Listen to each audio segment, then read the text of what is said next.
Hello and welcome to the 127th episode of GameSpeak Podcast.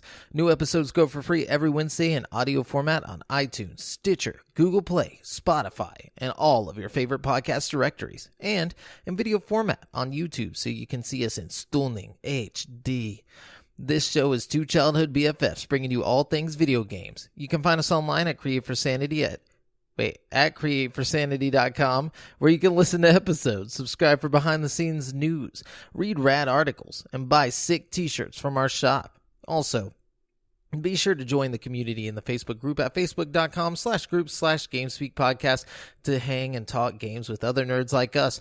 I'm one of your hosts, JAMAL Al-Jafra, alongside Brent, the returning Bass. The returning. I like that. Yeah. Sounds like I'm coming back. Oh, I am coming back. I forgot I left. You left, dude. I'm back. I left. It was a weird week, and I'm in this bitch. In it. I'm happy to be here, you know? Yeah, dude. I'm happy you're back. Not that I'm not happy that our boy was on here, actually. Oh, yeah. No, I actually just got around to listening to that, and I gotta say, I'm a little worried for my job.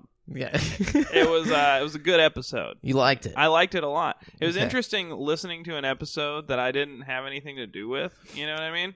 Yeah. It was just weird, like, I don't know, hearing news that I wasn't aware of and stuff, and being like, oh, that's interesting. You know, it's almost like kind of get an outsider perspective on the show. You know what I mean? Yeah, you get to see what it's like. Yeah, I got to do that one day. It's very interesting. I'm gonna have to leave and let Josh be on here, just so I can have that like outside perspective. You really should. It kind of makes you take a step back and think about like what am I doing on the show? What do I do? You know, what's this? What happens? What's the dynamic there? You think about it a lot. I like that. It's interesting. Yeah. By the way, thanks, Josh. Yeah, thank you for coming on the show, filling in for my lazy ass while I'm out floating the ocean, you know, doing my thing in the freaking Jamaica. You know what I'm saying? In the Jamaica. I was going to say in the Bahamas, but then I forgot that I wasn't in the Bahamas. I was in Jamaica. Cheese, eggs, and potatoes floating in Jamaica. Yeah. That's how the song goes, right? I think so. No, Something it's not at all. But regardless, I'm still extremely tired from like a long week of drinking. It still hasn't completely like worn off yet. You know what I mean? Like I'm still kind of recovering, if you will, from this whole like week of like just being really broke. You know, because we had the unlimited drinks going on. You know what I mean? So which is dope. Yeah. And also my sister just came to town earlier today, and I haven't seen her in a long time, and we went out to eat Mexican food. Ooh. And that was... Where'd you go? Los Pericos, bro. Oh, if you're ever in Huntsville... Pericos? If any of you Huntsville people, or just anybody ever visiting Huntsville, Texas, go over to Los Pericos, man. They have the Mexican food. It's so good. Yeah, I can vouch for that. I've been there. It's really good. Really, really, really good. Oh, dude, I thought I was going to get pulled over on the way up here earlier. Oh, no, what happened? I was driving, you know, just minding my own business. I was a little tired, so I wasn't paying very much attention. You weren't drunk, were you? No, I was just tired. Because we don't drink and drive on GameSpeak Podcast. Drunk right now? No, I'm just kidding. But no, I'm driving down the road, just minding my own. All of a sudden, the cop drives by, and his lights come on, you know? You're like, and God, he flips around, dude, and my heart just starts, I don't know, you know, I'm not doing anything, you know, but it's still scary for some reason. And, you know. He swoops right past you. No, he actually swooped, like, onto a different car that was, like, directly behind me. You know what I mean? Okay. So it was scary, but, you know. Yeah. It's like nature's way of waking me up for the drive, though, because after that, I definitely was a lot more... Alert. Yeah, I can imagine. That happens a lot to me here in Conroe. I feel like, you know, I'll just be driving and the cops, like, I've gotten to the point to where I don't even, like, get alert from cops flipping their lights on now because of how many times that's happened to me. Really? Yeah, it's weird. Like, I'm like, well, getting pulled over. Oh, no, I guess not. Okay. All right. Oh, I'm getting pulled. No. Well, whatever. And then the next time it's like, whoop, whoop. I'm like, all right, I'll move out of the way. That's kind of what I was thinking. There's like a part of me, because like I knew I wasn't doing anything wrong. When I saw the lights, I was like, if he's pulling me over, he's just being an asshole. Or my car has like a part hanging off or something. Yeah. And I don't realize it. You know what I mean? Like... Exactly. But people are doing much worse in Conroe than me. Oh so, God, I can only imagine. Yeah. Yeah, I'm like, I don't think he's gonna pull me over. So how was your week while I was away, bro? Well, I got some stuff on here about my week. First off, you're back. I'm back. Yeah. So, yeah, that's part of the week, I guess. It's like, oh, cool, Brent's here. Invader Zim. Oh, I didn't see it. The Netflix movie. Is it good? Enter the Florpus. What out of a 10, what would you give it?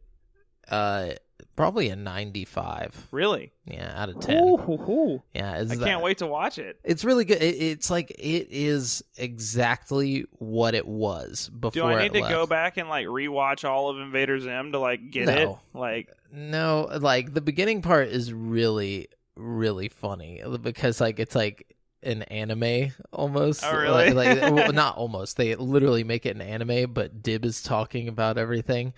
And like he's like a grown man in anime, like he's like 45, and he like turns and he's like, "I'm Dib, a 12-year-old boy," and like it like shines off of his glasses, and like it's so funny, and it makes like Zim look like grotesque and scary. You know, they put out the Rocko's Modern Life one too. I didn't like it. I didn't see it either. I haven't seen either of them. I've been away. I need to do these things. Yeah, but both of those came out. Mindhunter season 2's out. Oh, I love Started Mindhunter, watching dude. that. The first season was so good, bro. Oh yeah, this one's good too. This Really? one's actually about BTK. Oh, cool. Yeah. So I if like you're those into because binding, it's the guy. It's like a real story. Like the guy is a real dude. Like all that's like a true shit. Like from Mindhunter, I think. Right? no, it's all fiction. I thought that guy was like a real dude. No, it's kind of like based off of. Are you talking about BTK? No, the dude that interviewed the killers and stuff. There was The a guy. FBI profiler guy that the Mindhunter show is based, like the main character guy. I don't think it's based off a real dude because he didn't interview. Hold up, I gotta look this up because BTK. that's one of the reasons I was so into that show is because I thought it was all real.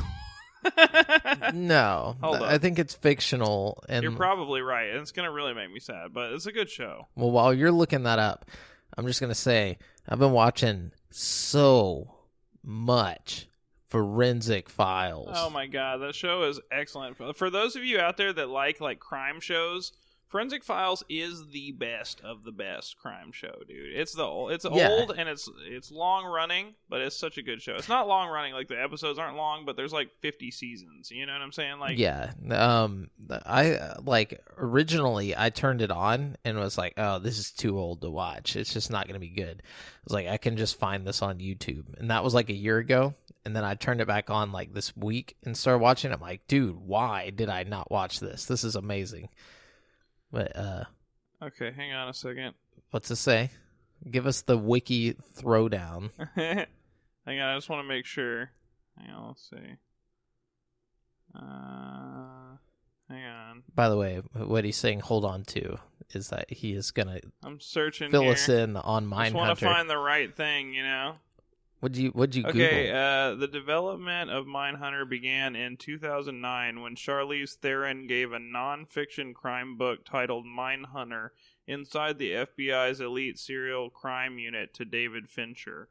In January 2010, the Mindhunter project was set up at Fox 21, which had optioned the book written by retired FBI agent John E. Douglas and author Mark Olshaker, along with premium cable, blah, blah, blah, blah, blah.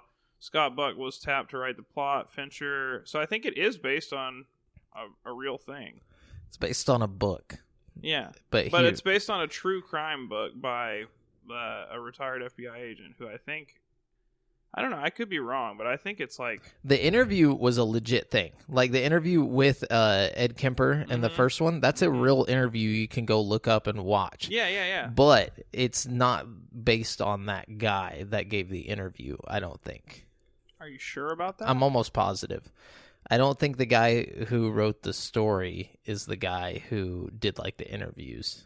It says here, the character Holden Ford is based on John E. Douglas. And hang on, I think it says John E. Douglas is the guy who wrote the book. Hold up. Hang on, wait for it. Sorry, guys. This is very important. This is interesting stuff, especially if you're into this kind of thing. Sorry. Hang on. This is entertainment. Oh, entertainment at its finest. I'm so sorry. Y'all, the book was written by up. John E. Douglas. So, yeah, it's based on the guy who wrote the book. Okay. And it says here that Bill Tench is based on pioneering FBI agent Robert K. Ressler. What a cool last name. Right? Wrestler? Why didn't they just keep that in there? Right? I guess they couldn't just call him Wrestler, though. Well, his name is spelled Ressler. Yeah, because like in the show they call him Tench all the like Tench. Yeah, Wrestler. That wouldn't sound right. Yeah, it doesn't. He's like, what? He's like, what's Holden? What are you doing over there, Holden? Okay, Holden. hang on. Let's Is see. that what he sounds I have like? a little more here. It says a prominent. It says a professor who collaborated with the FBI agents and behavioral science unit granted research on serial murderers, serial rapists, and child molesters. Her work is based on treating survivors of sexual trauma and abuse. I'm sorry, I'm just going off. But yeah, it says here that they talk to the BTK killer and stuff. Cool. All right. So, my B. That makes the show better to me then. I feel like too, and it says here that David Fincher plans to make 5 more seasons of the TV show. So I'm thinking we're going to get into fictional territory. It's course. definitely mixed with like. There's no way the real shit was that dramatic and cool. No, you know what I mean. But like, I think there is a little bit of like, especially basis in reality. I think even the second season gets into like fictional bullshit because You'll see once you start watching it. I recommend watching Mindhunter if you haven't watched it and if you're into true crime. But speaking of TV shows and whatnot, I was gonna say, so Chatty Boy McLean. My boy Chad. Yeah, he's coming on next episode. Really? So yeah, oh on my Tuesday. God, this is a treat. Yeah, this is a real treat right now. Now, we're going to have to go outside of video game Huge for his episode, though, because he's been asking us for this since, like, episode 2. Mm-hmm. He wants to do the episode topic over our favorite anime. We did that, didn't we? No, we didn't do it as like a full topic with Chad. You know what I'm saying?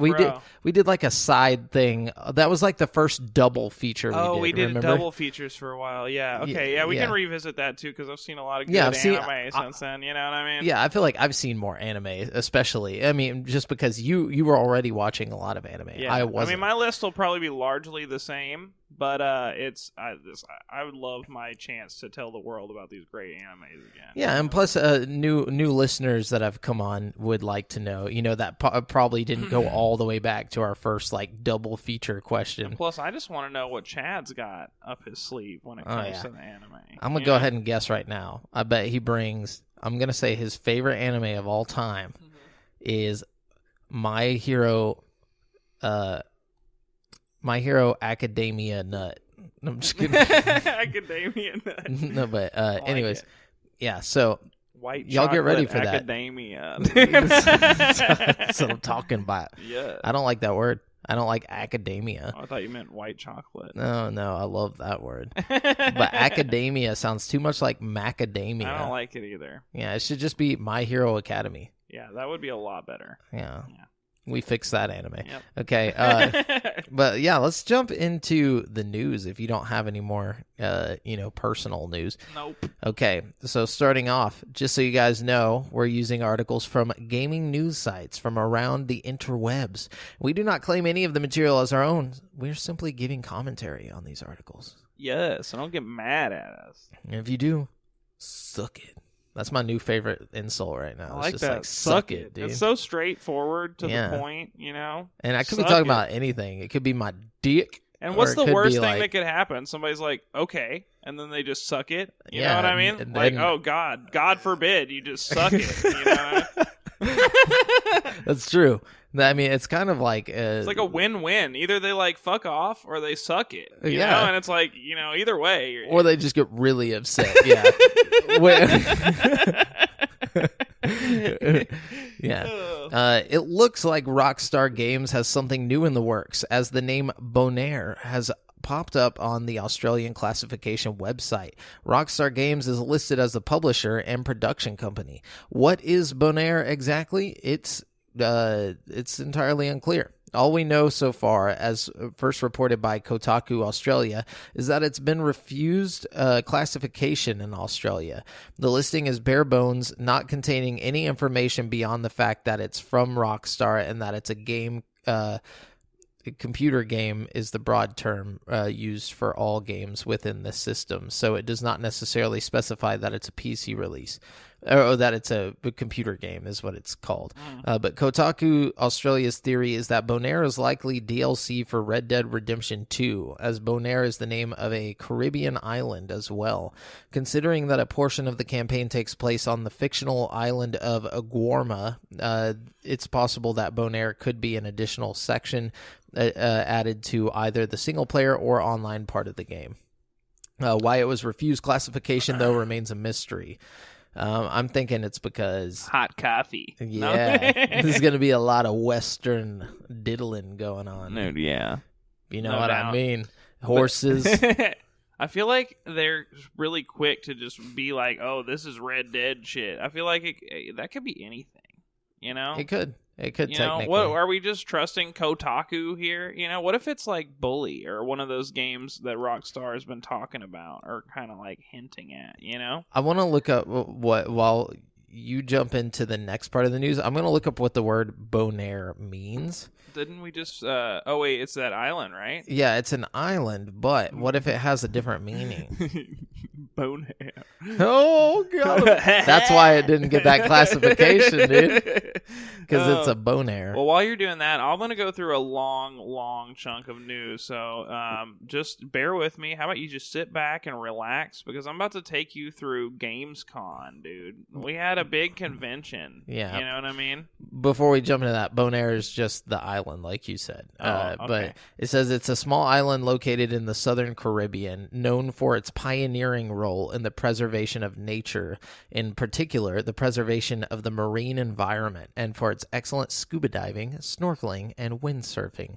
That does sound like a good place for a DLC, huh? That sounds like Grand Theft Auto DLC to me. Right? That sounds more like a GTA Dude, Online that thing. really does, like Caribbean island getaway kind of thing with like an extended map or some shit. You know Yeah, what I because where is that gonna take place in Red Dead? I don't know. What if they have like pirate fights or some shit? You know what I mean? Were there pirates in the No. Western days? No, I don't think there were.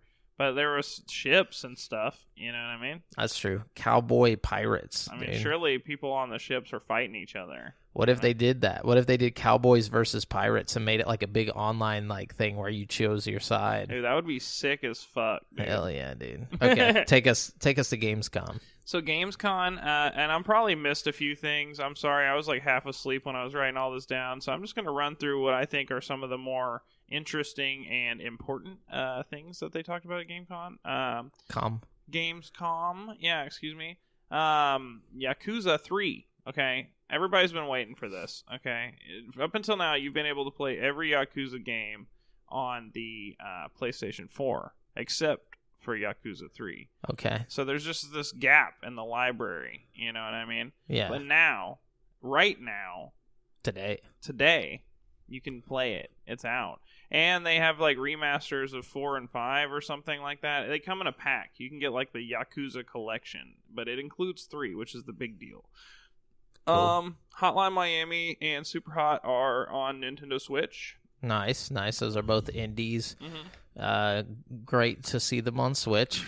You know, Absolutely. I'm a little excited. Let's see. They had this cool little skating game that was announced for Switch too. Did you see that? I can't remember What was it called? I can't remember. I didn't write it down for some reason, but it's like something skate land or something. It looks cool. I think it's called Skateland. It looked really cool. It basically looks like Skate. Yeah. But which is tight. Yeah. It'll be so cool to have like a handheld version of that. Take it everywhere you go and just like be popping ollies and shit, you know. I want just more of a Tony Hawk Pro Skater arcadey skater. I'm not huge into the simulation skaters. I mean, I don't want it to be like super realistic to where it's like unfun, you know, but I also want like, you know, I want it to be like doing some flip tricks. I like some tricks. I like the grind. I want it to have like a little bit of skill base to it. You know what I mean? A little bit. The skill comes in. Can you get all the high score? Yeah, that's real. Get the gaps. You got to collect tape. I fucking love those games. And I collect skate and then get the tapes. There's like a huge void in the skating game market right now. I feel like that game's gonna do good. Yeah, true. We got Erica for PlayStation 4 announced. This looks like kind of like a David Cage Telltale kind of game, but the graphics are like almost realistic. I can't tell if it's a movie or if it's like kind of like what do you mean? You can't tell if it's a movie or not? I can't tell if it's animated or if it's a movie. Like, when I'm watching the gameplay or whatever, I can't tell if it's, like, just people that are being filmed or if it's, like, a video game. It looks that good? Well, yeah, I mean, I literally don't know. Oh, I mean, okay, it's not okay. like I'm not, like, I'm not just like, wow, it looks really great. Like, I'm not sure. Oh, you know okay. what I mean? Like, it's called Erica? Yeah, but this game is interesting because it's made by London Studios, which made that Blood VR and Truth game that I was so obsessed with. So I know they're going to do something crazy with it. And it's it's interactive with PlayLink, which is that thing that they tried to get off the ground a little while back, where you and your friends can all like play the game from with your the phone. Yeah. So I think that might be interesting, especially because I think that what PlayLink needed was like a good game to get it off the ground. You know what I mean? Because nobody's going to fucking go through all the trouble of downloading the app and shit if you don't have a good game to play with it, you know? No. So, I don't know. I trust London Studios. I'm excited to see what they do. A bunch of stuff on Game Pass just got added and a lot more coming. They put Devil May Cry 5 on there. Let's see. Stellaris. Yeah, I don't know much about that, but I've heard good things. Mm-hmm. There's more coming at the end of the week. Ape Out is really dope. It's coming. That's Hotline Miami's creators. Yeah, and it's really good. Kingdom Come Deliverance is coming, which is really good as well from what I've heard. I've heard it's kind of buggy, but it's like a lot of people are like obsessed with this game. And that new Blair Witch game is coming on. Oh yeah, that is coming out this month. It's coming on the 30th, I think, and it's coming straight to Game Pass when it comes out, which is cool. Yeah, hopefully it's good. good. Dead Cells is coming to Game Pass pretty soon too, and some other stuff too. But it's like Game Pass is getting it, dude. Dude, Game Pass has been getting it. They're just like getting it more. Dude, and that Gears of War game comes out pretty soon too. It's gonna be a good month for Game Pass users, I think. Hell yeah. Let's see. Call of Duty Modern Warfare has got an alpha beta test coming to PS4 pretty soon. On August the 23rd, it's gonna be free to all PlayStation 4 owners with a PlayStation Plus subscription. Oh, even if you don't have a PlayStation Plus subscription, you can play it. So there you go. Yeah, great for all you PlayStation fools. Let's see. Then we got a whole bunch of trailers. There's a trailer for that Yakuza game. There's a game called Creature in the Well that got a trailer. Darksiders has a new game coming out called Darksiders Genesis. That's going to be like a top-down Diablo kind of style game, like a hack and slash RPG. Whack. It's going to be co-op and stuff. It might be kind of fun. Death Stranding got like 3 new trailers. One is a gameplay trailer. Did we predict the trailer right? Almost, bro. Nuh-uh. Did you watch it? It's fucking weird, bro. Did you watch it? I didn't watch it. All right, let me just tell you what the fuck happens in this weird ass trailer, bro. If Norman Reedus didn't rip in half asshole first, I don't care. Okay, let me just tell you. Okay, so it starts out and Norman Reedus is like asleep on top of a hill, right? And he's like got a huge fucking backpack on and he's like asleep. And so then it's like says, a pitcher's mound. Yeah. So it says press triangle to wake up or whatever. So you push triangle and he like looks around and he like stretches, you know, and the whole time you hear the people in the audience like, yeah. Oh yeah, this is the gameplay trailer, not just a trailer. Yeah, this is they do have 2 new cinematic trailers, but this is the gameplay trailer I'm talking about. So like this is real gameplay. He like wakes up and like he looks around and like it says like push X or something. He pushes X and like he just like pulls out his dick and just starts pissing, dude. And like, does it show his dick? No, it doesn't show his dick. It just like shows him from behind. You know what I mean? And he's like doing this, and you see his like stream of piss. You know what I mean? Okay. I'm sure if you like so flipped him 4K... around, you might be able to see his dick. You know, they just were like, nah, and, they're not gonna show his dick. I don't know, man, but he's pissing for like a good like 2 or 3 minutes, just like, and you see it's like on the side, it's like urine level, and it's like going down. You know what I mean? Are you kidding me? This is like a real like a mechanic in the game. I guess you're gonna have to be pissing regularly. You know Why? what I mean? I guess I don't know. It's got to have some kind of survival element if that's the case. You know what I mean? But anyways, piss into a snake skin and drink it later. So it starts out and he pisses and and then he walks a little bit after his piss. He seems all refreshed and he gets to this like cliff and he like pulls out this ladder. Which actually this part's kind of cool. He pulls out this ladder and he like lines it up and he like puts it down and it like extends and he climbs this ladder to the top of the cliff. Like, so it seems like you have this cool like extendy ladder you can use, you know. Yeah, we've seen that part. Have we? Yeah. Oh, okay. Well, he drops the some kind of package off at this place, and like he talks to this guy, and it does a cutscene, and then he like comes back out of the out of the building where he drops the thing off, and he like falls face first off of a fucking cliff, and like. He like gets up and he's like dusting himself off and you just hear crying and he looks down and like the little baby on his chest is like freaking out and he like rocks the baby to sleep and he's like, shh, it's okay. And the baby's like, blah, blah. And then all of a sudden he like starts running down the hill with the baby and he's like trying to like he's like trying to like keep his balance. It's like hold R2 to balance and like, oh my god, it was weird, dude. It was a really weird fucking trailer, and I'm still very, very confused. I don't think anybody will know what the game is about until 10 years after the game has been out. Like the big highlight of that trailer was just it was him peeing. Really, you know what I mean? It's so ridiculous. So yeah, and then we got a trailer for Everspace 2. We got a trailer for Little Nightmares 2, which was kind of a surprise for a lot of people, and a pleasant one, because I think a lot of people really liked Little Nightmares, the first one. Yeah. Destiny 2's new DLC got some, love. Some game called Undying. We've got Disintegration. That one's actually kind of interesting. If you guys get bored, go on YouTube and look up Disintegration gameplay, I guess, or whatever. It's a Private Division is making it, I think. They're the ones that did they're the Halo the co-creator of Halo. This is his new team. Mm-hmm. And they're also working on that ape game or whatever. You know what I'm talking about? No, what ape game? Ancestors, Humankind, Odyssey, or whatever. Oh, yeah. That's coming out this week. Is it really? Yeah. Oh, I can't wait to check that out. There's a new gameplay trailer for that Avengers game. It looks a little button mashy and basic, but I still really want to play it. I don't know why. Yeah, it looks bright and shiny. It does look bright and shiny, me too. I like the way it looks. And there is a new Need for Speed game coming called Need for Speed Heat. So check that out. It'll probably just be more Need for Speed shovelware. Also, in other news, Gamescom related, Sony has purchased the game studio Insomniac, and let's see. Yeah, which is a big deal. They're the ones who, made the Spider-Man. Right, and Sunset Overdrive and Ratchet and Clank and all that. Yeah, so now they're officially, partnered up with Sony.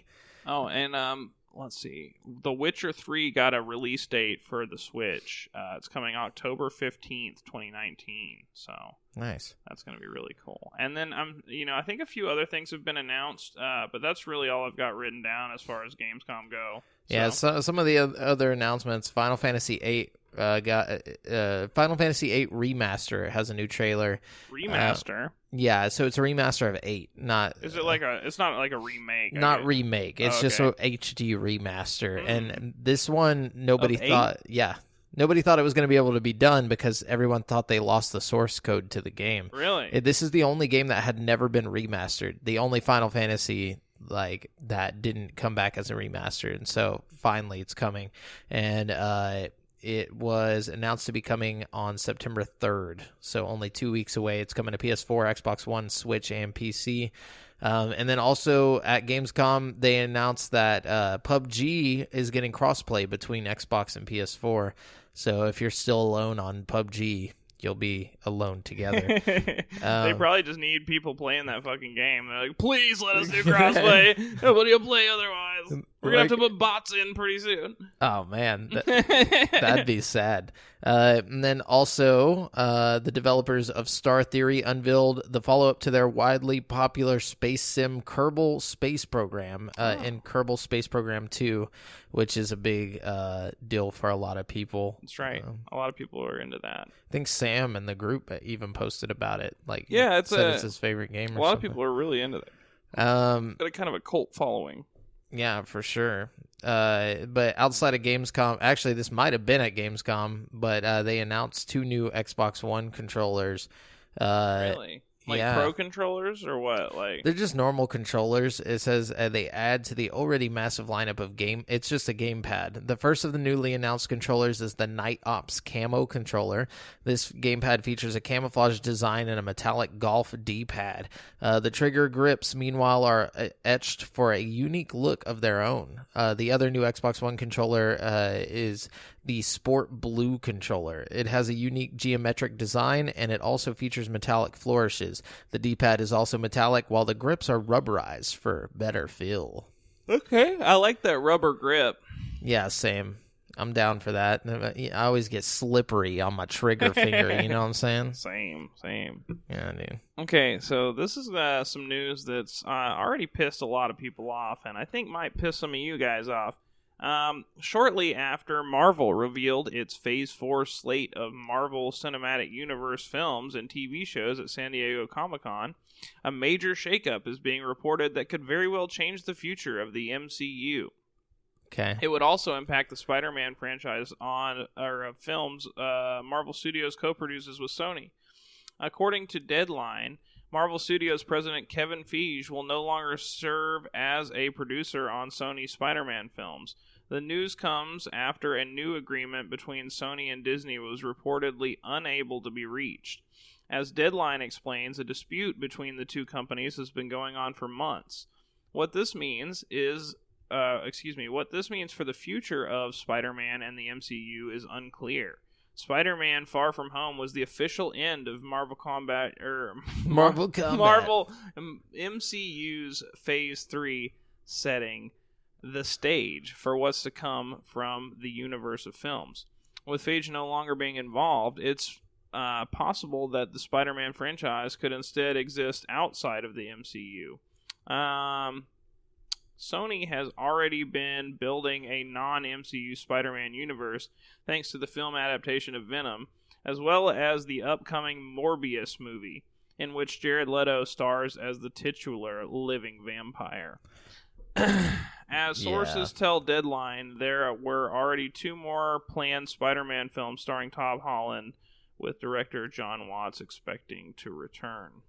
Yeah, I don't think that's going to be an issue because Sony's not going to miss out on being part of the MCU. It's just not going to happen. Absolutely not. And they're not going to miss out on building their Spider-Man brand. I mean, these Spider-Man movies only help future Spider-Man video games or any other Spider-Man content. You know what I mean? You just don't want to lose out on that opportunity, especially with how successful the Avengers and stuff is. It's that's just stupid. Yeah, just because they failed to come to an agreement at the moment doesn't mean that it's not going to be fixed soon. And that last Spider-Man movie was banked, dude. It was super high grossing. Yeah, and they're not going to want to miss out on that money. That's what I'm saying. They know they suck and they need Disney. So Ori and the Blind Forest, the acclaimed platformer developed by Boon Studios and published by Microsoft, will be released for Nintendo Switch on September 27th. The announcement was made during Nintendo's Gamescom Indie Showcase, which featured a plethora of independently developed games on the horizon for Switch. As detailed during the stream, the version of Ori and the Blind Forest launching on Switch is the Definitive Edition, which was previously released for Xbox One and PC in March 2016. 2016 and April 2016, respectively. The Definitive Edition introduced new mechanics, most notably a fast travel system and new areas. It also added difficulty options, including a punishing one life mode. But that's very interesting because this just kind of confirms all that, talk about Microsoft and Nintendo working together. This is a Microsoft exclusive coming to Switch. I like that. Yeah, and the possibility of Game Pass possibly coming to Switch. I want to see that. I saw a different article where Sony was talking about the potential for their exclusive games in the future to come to Switch as well. I can't remember what game they were specifically talking about, but they were like, they're saying they're not going to do like their important like first party shit, obviously, but like some lesser, like multiplayer games will probably be. That'd be cool if they did Splatoon on the Xbox or something. Oh man, that would be sick. Or Although Arms. I feel like you'd have kind of an unfair advantage if you had like a sick ass Xbox controller. Not crossplay, but like, I guess you could do crossplay, just have different servers for each one. I feel like if Nintendo was to give Xbox the rights, they would want to do crossplay. You know what I mean? Yeah. They would want it to at least be an option, Yeah, well, that's what I was saying, have different servers. Yeah. Or if they brought back, or like they could bring back ARMS for VR or something. Dude, ARMS VR, that would be sick, Yeah, bro. That would go really good on PlayStation, I feel like. Yeah, too bad Sony don't play nice. I was gonna, go ahead. I'll be quick about this one, but apparently they're gonna do another Matrix movie. I saw this. They've been talking about that for a while, though. Yeah, but I mean, in the last Matrix movie, didn't Neo die? You know what I mean? Yeah, but didn't he die in the first movie? Yeah, fair enough. I bet this one isn't like a direct sequel to the third one. I bet this is like some. Well, if this is the same one that they were talking about a couple months ago, Michael B. Jordan is slated to be like a main character in this movie. Oh, that'd be sick. Which makes me think that either they're pulling like a Matrix or Animatrix type situation where it's like an offshoot story, or it's going to be like a prequel, and Michael B. Jordan is going to be Morpheus as younger. This says that it's got fucking. Keanu Reeves is reprising his role as Neo. Mm-hmm. Carrie-Anne Moss is reprising her role as Trinity. So Didn't she die? I think so. So this has to be a prequel or something. It has to be, but at the same time, it can't be like, you can't have Morpheus that young because Nor Keanu. Neo, exactly. He's not even part of the fucking thing at this point. He's still jacked into the Matrix in his little egg. You know what I mean? Maybe what it is that it's a one of the offshoot stories, and like in Matrix 2 where he's in that room at the end with all the different Neos. Yeah, or the Animatrix where it's like a bunch of different people being woken up. Oh yeah. And maybe Michael B. Jordan's just one of the random people that they break out of the Matrix. Ooh, or what if Michael B. Jordan is like talked to the Oracle or something, and he has to like protect Neo, but Neo doesn't know that he's like. That would be cool. So he's like in the Matrix, you know what I mean? And he's like looking at like fighting off Agent Smiths while Neo's like, just doing his day-to-day office life, you know what I mean? He's just Norton antivirus.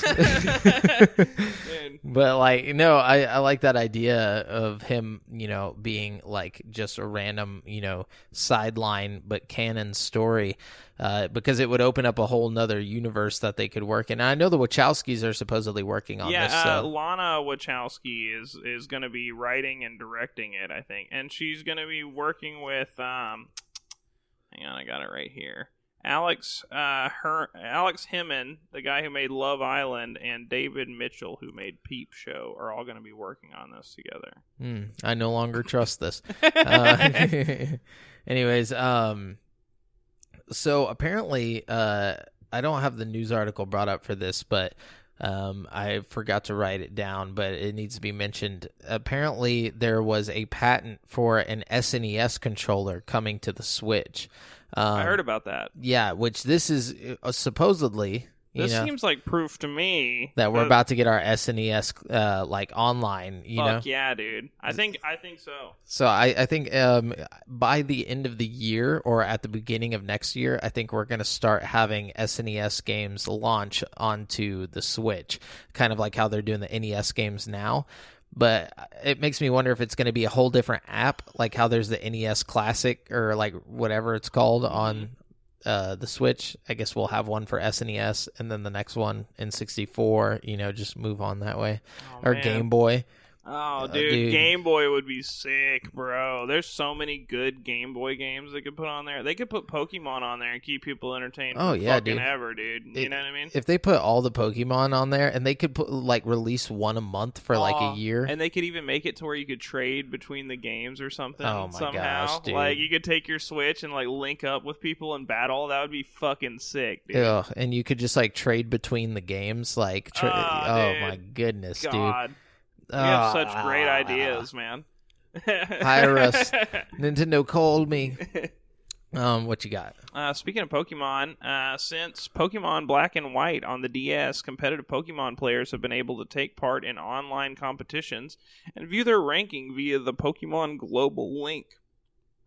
While the website has served as the online battling hub for all subsequent Pokemon games, the Pokemon Company has confirmed that the upcoming Sword and Shield for Switch will not be utilizing it. Of course. According to a statement posted during Gamescom 2019, Sword and Shield will not support the Pokemon Global Link website.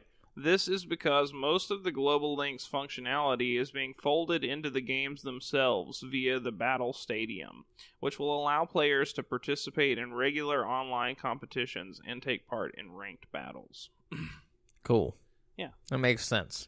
I mean, it was obvious this was going to happen. It's a different platform. Atlas has announced that Persona 5 Royale, an updated version of the critically acclaimed RPG, will be available for the PS4 in Western territories from spring 2020. The announcement was made during the Atlas Art Show in LA, where Shigenori Sojima appeared on a panel to discuss his work as an artist on the Persona series, and Catherine. God, as much as I hate to admit it, I'm going to buy that game again. I'm going to buy it, and I'm going to play it, and I'm going to fucking love it, dude. Yeah, for another 200 hours of your life. Yeah, fucking $200, too. Jesus Christ. That's Holy shit. I can't. It makes me sick that I'm going to spend a whole other full price on that game, but I'm going to do it because I want it so bad. Fans of the Nintendo Switch exclusive Marvel Ultimate Alliance 3, The Black Order, and those who own the game's expansion pass will have some new content to enjoy soon. Marvel Ultimate Alliance 3 first DLC pack titled Marvel Knights launches on Monday, September 30th. Marvel Knights features 4 new playable characters, Blade, Moon Knight, Morbius, and the Punisher. A new gauntlet mode. Oh, the Punisher. Yeah, and Blade. I think that's kind of cool. Yeah, it's interesting. New gauntlet mode where you'll endure an intense series of co-op missions. Further, you'll get an alternative color chef outfit for Deadpool with the purchase of Marvel Ultimate Alliance 3's expansion pack, which retails for $20 US. So, cool. Yeah, that's all I got. You keep going. Okay. Let's see. Oh gosh, Respawn got into this thing. I'm not gonna go through this whole article because it's just a long article. Yeah. But basically, they called a bunch of people in the Reddit community freeloaders. They're like, well, oh yeah. They're going off about some shit, and then the game developers just kind of lashed out, and they're like, well, if you guys weren't freeloaders, we wouldn't charge you $150 for your. Well, what DLC. happened? What happened was that during some release of some new costumes or whatever, you could only get them from loot boxes. And so it says if you wanted to get the loot boxes, you have to spend over $150 to get everything. Yeah. So and they're not anything that have anything to do with the gameplay itself. It's just cosmetic. So they put it in there. It's a cosmetic thing. If you want to pay for it, you can pay for it. If not, fuck it. You don't need it. But anyways, so everybody was lashing out about it, and then so they took to Reddit to apologize about it. So they made a post on Reddit apologizing, and everyone started attacking them in Reddit after they had apologized. And it was two creative directors that were posting, and they're like, oh, we made a mistake or whatever, and they were like, see, this is why you guys are greedy, blah, blah, blah, blah, blah, like just continuing to attack them. And so finally they were just like, you know what? No, it's like we make this game free for you guys. They were basically just calling them freeloaders. They were like, they were just pissed because they're being attacked while they're trying to apologize. I guess, but you're a fucking company. You can't just do that. You gotta be professional. You know what I mean? Like, especially if you're in like a PR position or something like that. Like, that is your job. Like, to not fucking poke a bear. Well, creative director's not PR. Well, whoever they got fucking doing their fucking Facebook or whatever needs to be the person that's like, talking. That can handle that kind of shit. You shouldn't give that responsibility to somebody who can't deal with handle the internet. Yeah, I'm sorry. Yeah. Like, it's just unacceptable. I feel like I don't know. That's just my opinion, though. I do get it. I can see how you'd feel that way for sure. Yeah. I mean, I understand why they're mad. Though but it's people are extra complainers. It makes you look weak as a company, almost. I know that that's not really it doesn't matter, but it's like, it's like you just look like a fucking, like, you never see Rockstar do some shit like that. You know what I mean? I don't know about all that. Rockstar about them. I mean, Rockstar just get their lawyers to fucking come eat your ass up. You know what I mean? Like, they're never going to just sit there and talk shit to you. You know what I mean? Like, it's true. True. Wow. Speaking of Rockstar. Oh, wait, never mind. We talked about that. There's a Westworld VR game coming, and Survios, like one of the best VR makers of all, is making it. So that's really exciting. But I think it's going to be an Oculus exclusive, so that's a little less exciting.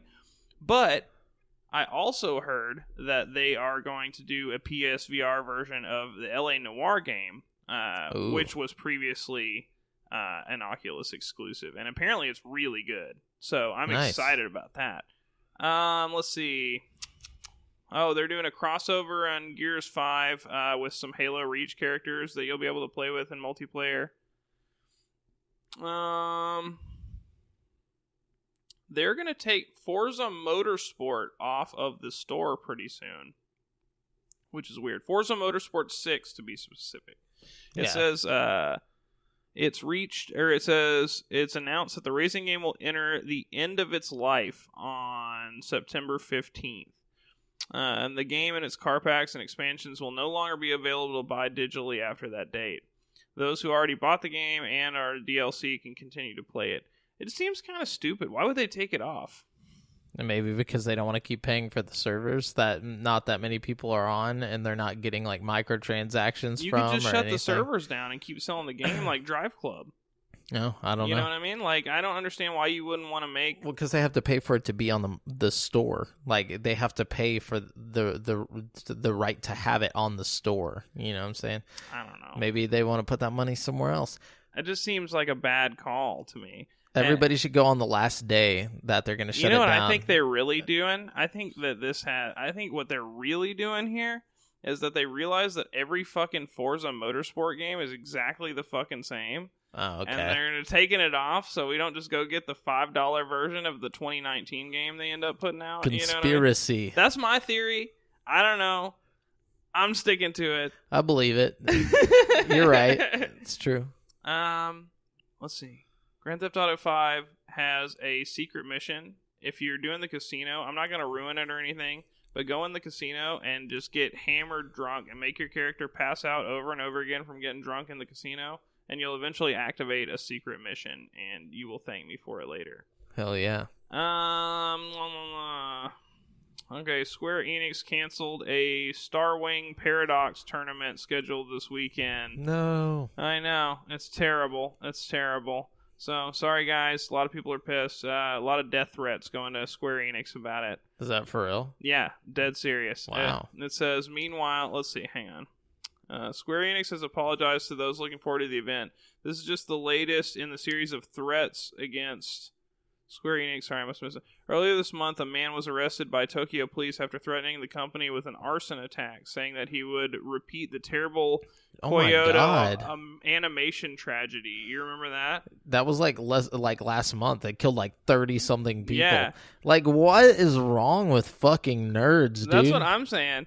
And then this followed another incident in March when a man was arrested after threatening to kill Square Enix staff because he spent over 200,000 yen attempting to unlock a specific item in a gacha game. Whose fault is that? Right? Like, what the fuck? Like, meanwhile, around 30 emails were sent to Square Enix last September with the word kill written in Japanese. Authorities are currently investigating if there's any connection between this and the other death threats the studio has faced. All I gotta say is, we as gamers need to do better at being self-aware. For real? This is like, it's like, no wonder fucking, like, the government instantly just goes straight to us. Yeah, Jesus Christ, you know? They're like, who sends out the most death threats on a daily basis? Gamers to fucking developers, dude. Oh, God. It's ridiculous. Jeez. Let's see. Prior to the box office failure of Solo, a Star Wars story, it had been rumored that the next standalone movie in the long-running franchise would be an Obi-Wan Kenobi movie starring Ewan McGregor. Hell yeah. The commercial disappointment of Solo led to cancellation of further standalone Star Wars films. But I thought it was just a delay, but whatever. I don't know. This is just what this says. Yeah. But it has now been reported that McGregor could be set to reprise the role for a new TV show. According to Deadline, the actor is in talks to play the Jedi Master in a series that will premiere on the upcoming streaming platform Disney+. McGregor played Obi-Wan, blah, blah, blah, we know. But so that would be cool. Can you imagine an Obi-Wan show?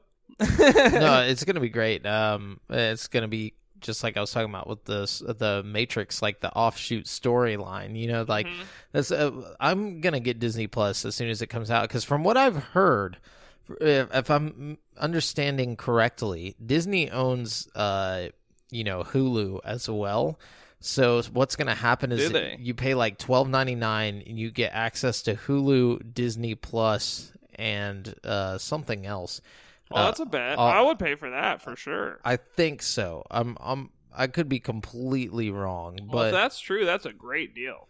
But also, I mean, it's gonna have The Mandalorian, which I want to watch. I'm definitely. I want to see The Mandalorian. I like it. Apparently, it's got like thousands of episodes of like old Disney shows. I think it'd be fun to go back and like hit that blast from the past with those Disney Channel shows, you know what I mean? Yeah, for sure. Okay, so starting on November 12th, Disney will have the $12.99 bundle for Disney Plus, Hulu, and ESPN Plus. So if you already have ESPN Plus too, yeah. Oh, they do all the UFC fights on there for $12.99. You get all that. Dude. That's a bet. Oh, I'm signing up for that. Hell it's yeah, got dude. Everything, bro. It's all there, dude. Dude, that's such a good deal. I mean, just for Hulu, it's like $7 or something. You might as well just pay the extra like $5 and get all that shit. Yeah, dude, exactly. You can watch like almost all the UFC fights that come out except the pay-per-views. That's fucking sick. Yeah, I'm pretty stoked for it. I mean, dude, if you're into sports at all, ESPN Plus is fucking cool, dude. Like, oh, that's neat. Let's see. Coolio. Epic Games has opened a new studio in Cologne, Germany. So keep an eye out for more Epic Games coming from Cologne. Sweet. Let's see.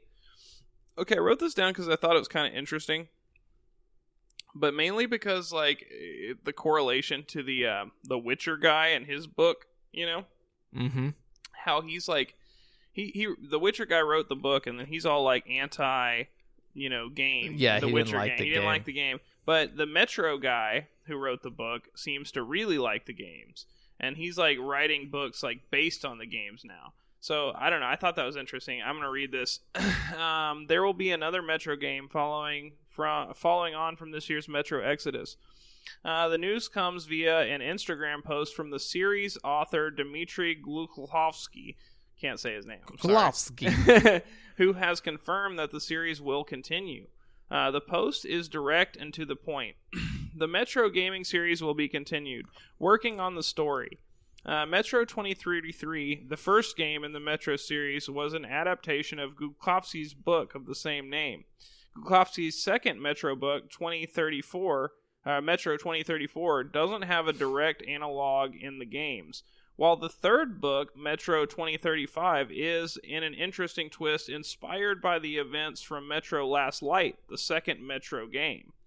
Metro Exodus reviewed and sold well, so the series continuation is not unexpected news. In his review, Michael Hingham said that the game embraces blah, blah, blah, blah, blah. But yeah, so basically he's going to write the next game and maybe even another book based on the game. And it's interesting that he's made the trilogy of novels, but the third book is based on the second game, which had nothing to do with him, really. You know what I mean? So he appreciates the work there that's like expanded on his like lore and embraced it kind of, which is kind of cool. You know what I mean? Like, it makes sense. I mean, the games have made his stories bigger than, like what they would have been. Totally. Absolutely. I don't know. It's cool to see him like embrace it instead of reject it though. You know what I mean? Yeah. Well, I mean, The Witcher, not that many people enjoy it. You know what I'm saying? It just wasn't good. It was pretty good. I'm just kidding. Okay, the last guy who was a founding member of the Oculus company has now left the firm. The final member to leave is Nate Mitchell, who announced his departure on Facebook and Reddit. So, yeah. It's basically... Facebook officially owns it. Yep, no more OGs in the Oculus game. Yeah. Ice-T will be voicing a teddy bear in Borderlands 3. That's news enough as it is. Yeah, that's cool. Oh, here's what I was talking about, the LA Noire thing for PS4. DayZ has been rejected in Australia because you smoke weed to gain health. And there you go. Bada boom. Okay, well, that's stupid. Sweet. So that's it for this week's news. We're going to jump into this week's releases, where you're going to find out what brand new games are coming out in the next 7 days, starting with Wreckfest, coming to Xbox One and PS4 on August 27th for $39.99. From the creators of Flatout comes Wreckfest, a smash-em-up destruction derby driving and wild road racing game. Every time you say that, I want breakfast. Why? Because it's Wreckfest. Oh, that sounds good. Yeah, I like it. Expect epic crashes and tight neck-to-neck fights over the finish line and on Rundown Race. Thrown into your face. And then we got The Bard's Tale 4. Oh, sorry, my Roman numerals just slipped my mind. Oh, and The Bard's Tale 1 through 3 are just on Xbox Game Pass. They just put them on there. Nice. So if you're interested in this kind of shit, they got the first 3 on there. Sorry. Yeah. No, ahead, that's news. bad. That's some news. Yeah. Well, The Bard's Tale 4 borrows Deep Director's Cut. It's coming to PS4, Xbox One, and PC on August 27th for $34.99. The Bard's Tale 4 Director's Cut is the triumphant return of one of the most iconic RPG series of all time. Delve into a tactically rich combat system that rewards creativity, solve puzzles to gain treasure and advantages, and discover a beautifully crafted world. Then we got Black Desert Online coming to PS4 on August 22nd for $9.99. That's the MMORPG that's on like everything else already. And then we got Ancestors, The Humankind Odyssey, coming to Xbox One, PS4, PC, August 27th for $39.99. Ancestors, The Humankind Odyssey is a third-person open-world action-adventure survival game series by Panache Digital Games and acclaimed game designer Patrice Desolates. Players must explore, expand, and evolve in order to advance their clan to the next generation in the harsh, ruthless, yet beautiful land of Neogene Africa. Embark on the most incredible odyssey known to humankind, human evolution, spanning from 10 million to 2 million years ago. Begin your journey before us in Neogene period Africa. Explore a beautiful yet ruthless world. Okay, we get it. This looks... I really want to play that. I do too, just to see what it is. And it kind of falls in line with our topic of the show today. It does. We'll talk more about that. Indeed. Soon. And then we got Knights and Bikes coming to PS4, PC, and Mac on August 27th. Couldn't find a price for that, but Knights and Bikes is a hand-painted RPG by Foam Sword. And then we got Hunt Showdown, which this game looks really fun. Yeah, I've seen this. I saw this thing where a guy was on PC, and he was showing how the guns you can test the different sounds and distances from the guns. So he was like, it's like in the menu, you can look at the guns and make them shoot, but then you can scroll your mouse wheel and it'll get further and further away from it, and you can hear the different audio and visual. It's really tight. intricate and interesting looking. Yeah, it's super, like, I feel like detailed. Hunt Showdown is a competitive first-person bounty hunting game with heavy PvE elements from the makers of Crysis. Set in the darkest corners of the world, it packs the thrill of survival games into a match-based format. Hunt's competitive match-based gameplay mixes PvP and PvE elements to create a uniquely tense experience. At the beginning of each match, up to 5 teams of 2 set out to track monstrous targets. Once they've found and defeated one of these, they will receive a bounty and instantly become a target for every other hunter left on the map. The higher the risk, the higher the reward, but a single mistake could cost everything. That sounds really fucking fun. Especially like on teams of 2. Dude, So yeah. I like duo teams, you know what I mean? Me too. That's my kind of game, you know what I mean? Oh yeah, we should try and stream that. Dude, I'm down. MXGP 2019 is coming to PS4, Xbox One, and PC on August 27th for $49.99. From Nepuan to Shanghai, MXGP 2019 lets you live the thrill of the championship with all riders, bikes, and teams of the 2019 season. Okay, then we got Crystar coming to PS4 and PC on August 27th for $59.99. For when I weep, then I am strong. A girl named Ray and Myre, her little sister, are dragged into the afterworld of Purgatory. To save her sister, Ray signs a contract with the demons of Purgatory to fight the monsters infesting their world. Ray and her fellow executors must face their pasts and confront their tears to overcome the torments and monsters ahead of them. Will Ray save her sister's soul before it's too late? In the action RPG Crystar, combat the souls of the dead as you explore the afterworld of Purgatory to save Ray's sister. And then we got Telling Lies coming to PC and mobile on August 23rd. I think it's free to play, but it's an investigative thriller game with non-linear storytelling. Telling Lies revolves around a cache of secretly recorded video conversations, starring Logan Marshall Green, Alexandra Shipp, Carrie Beesh, Angela Serafian, and directed by Sam Barlow, creator of Her Story and Silent Hill Shattered Memories. In the game, you sit in front of an anonymous laptop loaded with a stolen NSA database full of footage. The footage covers 2 years in the intimate lives of 4 people whose stories are linked by a shocking incident. Explore the database by typing search terms. Watch the clips where those words are spoken and piece together your story. Unlike anything you've played before, Telling Lies is an intimate and intense experience, a game where you decide the truth. And that sounds kind of cool. Yeah, and I think you play with your phones. Like you can hook your phones to the computer. Like, dude, I can get behind that. Yeah, I think that'd be a fun party couch bro op game. Yeah, dude. for sure. And then we got Life is Strange 2 Episode 4 coming to everything on August 22nd. It's been 84 years. Episode 2. I remember back in 1943 when Episode 1 came out. Dude, they're going to have to figure something the fuck out for the next season, man. Because it's just not... You can't just make me wait 4 months between fucking, like, episodes, dude. I have no idea what the fuck happened in the last episode. And the recap doesn't help because you're not emotionally, like, attached by that point. And another thing about the recaps in this game, they don't do like an actual recap. Like, I get it, you want to be cute, you know, but like in this game, instead of just like showing you what the fuck happened like last week on fucking Life is Strange, it's like it shows this like cutesy little like Wolf Brothers thing, and it like has like these 2 wolves, and it's like the Wolf Brothers went here and they did this, and it's like, I get it, you know, like you're telling me what happened, but like just actually tell me what happened. Just show me the fucking footage. I don't need the fucking Wolf Brothers story. Like, it's been way too long for that shit. Just like tell me what the fuck happened, you know? Previously on Dragon Ball Z. They show you like the last episode. Control is coming to Xbox One, PS4, and PC on August 27th for $59.99. A lot of big games coming out this week. Holy shit. True that. Set in a unique and ever-changing world that juxtaposes our familiar reality with the strange and unexplainable, Control is a third-person action-adventure game combining Remedy's trademark gunplay with supernatural abilities.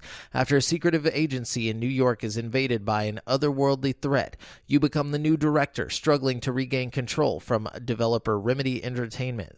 Wait, hold on. Not from them, but you regain control. From developer Remedy Entertainment, this supernatural third-person action adventure will challenge you to master the combination of supernatural abilities, modifiable loadouts, and reactive environments while fighting through a deep and unpredictable world. I can't wait to see some reviews on that one. I feel like that game's got a lot of potential. I think so, but I feel like it's going to come to mixed reviews. I think so, too.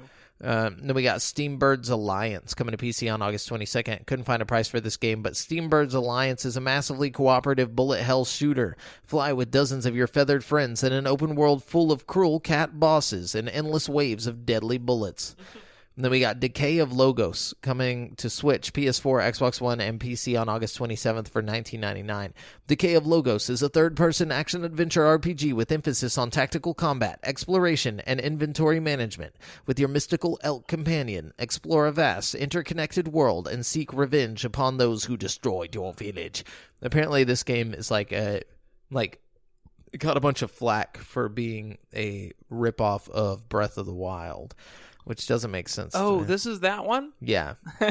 I've seen some direct comparisons that are ridiculous. Like really, really close. This is that Chinese game? Yep. Yeah. It's only $20 though, so if you can get Breath of the Wild for $20. Yeah, I was about to say, if it's anywhere near as good as Breath of the Wild, it might be worth $20. Fuck. Yeah, just don't make your weapons fall apart. Yeah. And then we got Onanaki coming to Switch, PS4, and PC on August 22nd for $49.99. With exciting new action RPG gameplay by the creators of I Am Setsuna and Lost Sphere, Onanaki will put players in the role of a mysterious watcher named Kagachi, who is bound by duty to serve the bonds that tie the lost to this world.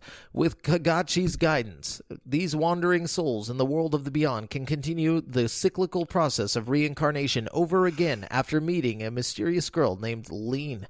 Kagachi's fate becomes entwined with blood and death. During the journey, players will also meet key characters like Kushi, an exemplary watcher and trusted leader, Moira, a watcher with a kind heart, and the malicious Night Devil from a forgotten time. Okay. Yeah. And then that's it for this week's releases. We're going to jump on over to currently playing, because there's not games with gold yet. I mean, well, technically there is games with gold, but I've already mentioned them.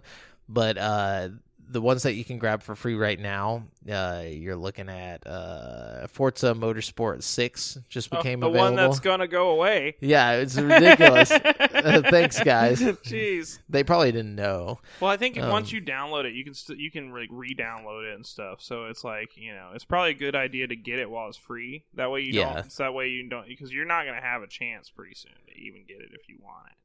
No. And also Castlevania Lords of Shadow just became available. Cool. So what are you currently playing, Brent? I know you've been on a ship for 20 years. Well, fortunately, I brought my Switch with me on the ship. Good call. And I have been going hard on Final Fantasy VII. I played it almost every night on that ship, and I was going in on that shit, dude. And see, nice. Okay, I haven't played like deep into Final Fantasy VII ever, really. Yeah. You know what I mean? Like, when you're kids, you don't like. Yeah, well, as a kid, you feel like you played a lot of it, but like now I realized I barely scratched the fucking surface. I haven't even gotten past the first like disc, I'm pretty sure. And like still in Midgar? I just got out of Midgar. Okay. I just dropped out of Sector 7. My save state is actually like on the world map for the first time right now. Nice. Yeah. So, but I played it. It took me forever to do all that. But I played through. I just got out of Midgar. I just beat that one dude. That like scene where you're like Cloud and you're single-handedly fighting that dude and his dog, and then at the same time Tifa and somebody else are like doing another boss fight, and it's like jumping between the two boss fights. Yeah. I just got done with that. Dude, I fucking love that game, dude. Like, it is so much fun, man. Like, I'm having a lot of fun with it. The more I get into it, the more I, like it. I don't know. I get attached to the characters despite how, like, stupid and blocky they are and stuff, That's how I felt with 9. Really? Like, yeah, it was like the characters, it's kind of like a cheesy story, but it's like, you care. Yeah, for sure. Like, there's a part where you have to, like, where, like, they steal one of the girls in your party, and, like, they have her at this, like, whorehouse.